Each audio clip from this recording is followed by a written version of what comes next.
ئەم کاتتان باش سیمینارەکەی من لەسەر دیجیتال مامۆگرافی پێشکەوتنەکانی و کاریگەریەکانی لە دیاریکردنی ژێربەندەوەی مەمک. پێشێکی باسی دیجیتال مامۆگرافیکەین. دیجیتال مامۆگرافی پێشکەوتنی کە تیایدا تەکنیکی ئەکسڕەی بەکاردێت بۆ دروستکردنی وێنە لە بۆ شانەکانی برێست بۆ نیشانە سەرەتاییەکانی ژێرپەنجە.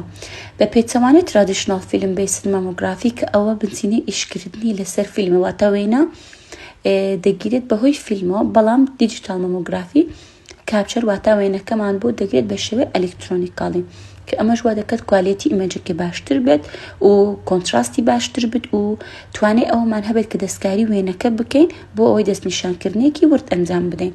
دیجیتال مامۆگرافی ڕۆڵێکی گرنگی هەیە لە دیاریکردنی برێست کانسەر بەهۆی ئەوەی کە ریزۆلوشنی ئیمەجەکە بەرزە، واتە وردیەکی زۆرمان هەیە لە ئیمەجەکە بۆ ئەوەی شوێنی تیومەرەکە یاخود بڵێ وەرەمەکە دیاری بکەین، بە تایبەتی لەو ئافرەتانەی کە برێستی شوەکەیان دێنسیەکەی زۆر یاخود بڵێن چڕیەکەی زۆرە، کە ئەم دیاریکردنە یارمەتیمان دەبێت چارەسەرکردنی نەخۆش و یارمەتی ئەوەمان دەدات کە زیاتر بڵین نەخۆشەکە لە ژیاندا بمێنێتەوە، تا هەلیمانەوەی نەخۆش زیاتر دەبێت.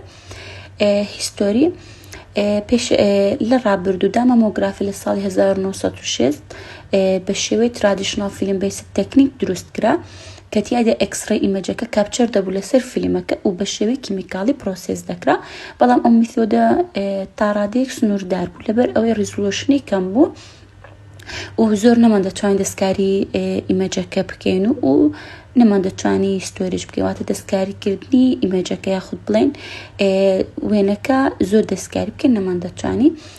لە کۆتایی ساڵی 1990 و لە سەرەتاکانی 2000 دیجیتال مامۆگرافی سەری هەڵدا کە دیجیتال سیستەم لە شوێنی فیلم بوو بە شێوەی ئەلکترۆنیک دیتێکتەر کە ئەمەش وای کرد کوالیتی ئیمەجەکە باشتر بێت، کۆنتراستی باشتر بێت و وا بکاتن یاخود بڵێن یارمەتی دکتۆرەکان بداتن بە وردیەکی زۆر دەستنیشانی وەرەمەکە یاخود بڵێن تیومەرەکە بکات و بتوانین هەڵی بگرین ئیمەجەکە و هاوبەش پێ بکەین. ئەو ترانزیشنە تەنها نەبوو هۆی ئەوەی کە دایگنۆستیک ئەکیورانسیمان زیاد بکات، بەڵکو وای کرد چەندین سیستەمی دیجیتالی سەر هەڵ بداتن وەک دیجیتال برێست تۆمۆساینەسیس کە ئەمەش 3 دایمێنشنال ئیمەجێک واتە وێنەکمان داتێت لە 3 دایمێنشنە کە ئەمەش وا دەکات وردی زیاتر بێت. ترادیشنال فیلم بیسد مامۆگرافی کە هەروەکو لە هیستۆریەکەش باسم کرد لێرانە بە شێوەی سەرەتایی بە شێوەی ترادیشنال ئەکسڕەی فیلم بوو، واتە کاپچەری برێست ئیمەجەکەی دەکرد و ئەو میتۆدە پێویستی بە کیمیکال پرۆسێس بوو و سنووردار بوو لە بۆ ئیمەج ئینهانسمنتەکە و ستۆریجەکەی.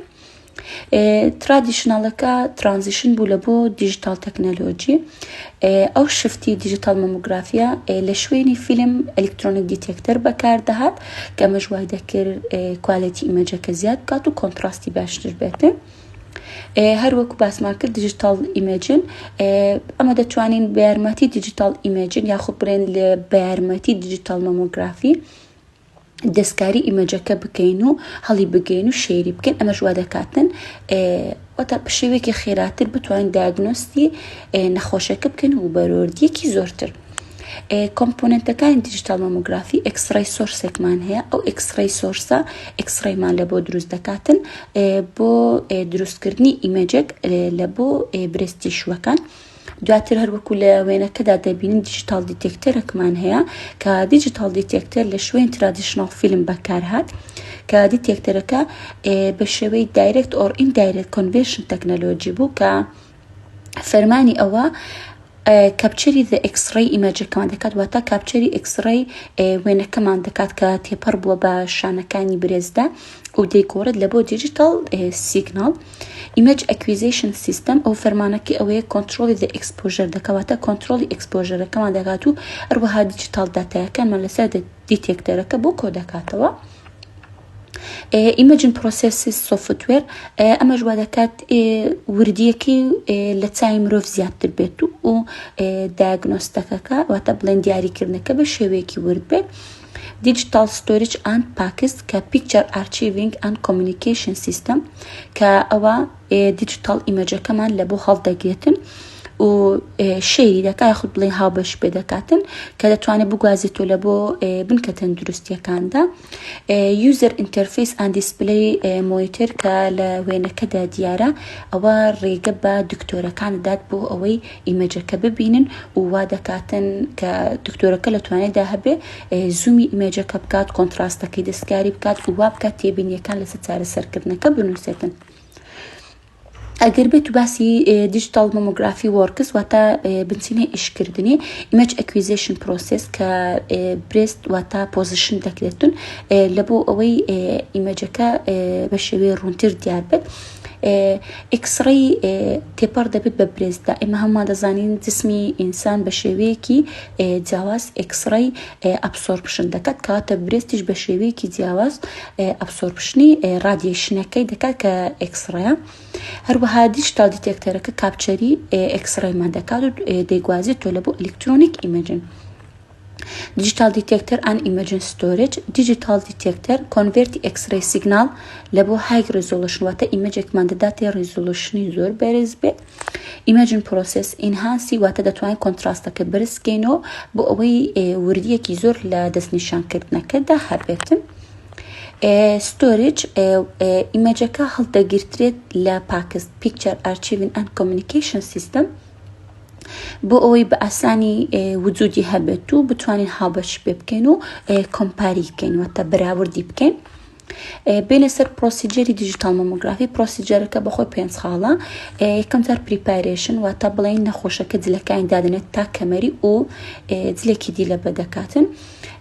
پۆزیشن برێست پۆزیشن دەکرێت لەسەر پلێتێک کە فلاتە و پاڵدەنجێتن.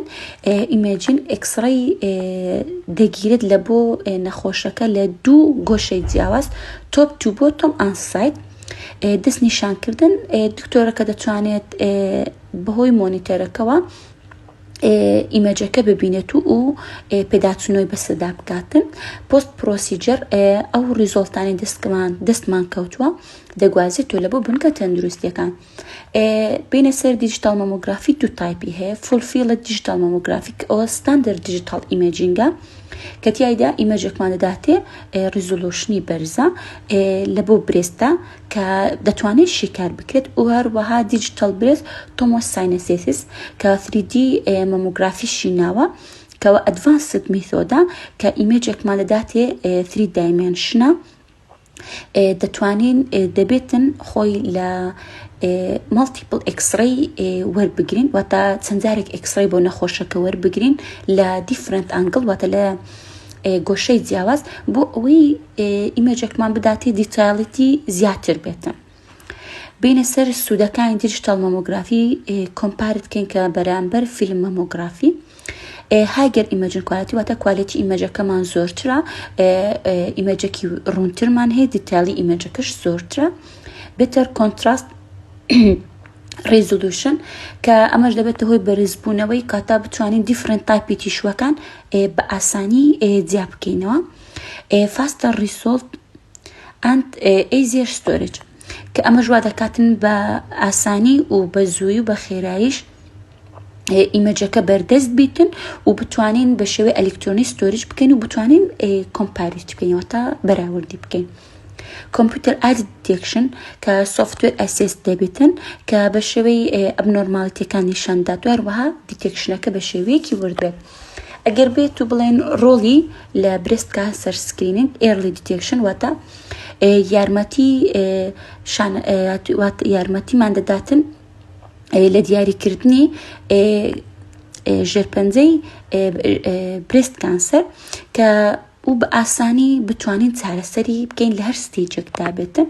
هەروەها ریدیوس ریکال ڕێت کە ئەمەش وا دەکات فەڵس پۆزەتیفمان کەم بکاتەوە کە ئەمەش سوودی هەیە بۆ ئیمەجەکەکان.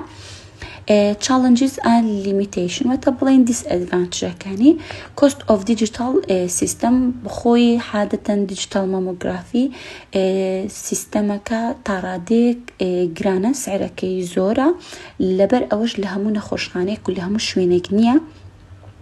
بين سر راديشن اكسبوجركي اگر ايما هاتو راديشن چی کمیش لبو نخوش بکاربین لوانه هر راديشن نا اسای بد لبو نخوشکا need for specialized training عادة تكنولوجيستكان راديولوجيستكان بيويستيان بوا هيكا راب هندرين بباشي لبو او سيستمات كورتا لدهاتو دا فيوتشر ترند كان لدا لديجيتال ماموغرافيك لدهاتو دا انزام بدرتن وابكات improve detection accuracy and image analysis وتب بتوانين detectionك بشيور بيت وهروها بتوان imageka بشويكي آسان analyze بكين وتا شكاري بكين enhance imaging technique كأما جوادكات imageki رونتر و ديتالي زورتر بيتن لبو دياري كردني كانسركا conclusion عادة كأما أبروسي أنزام بدين هندك شتمان بدزدكيوتن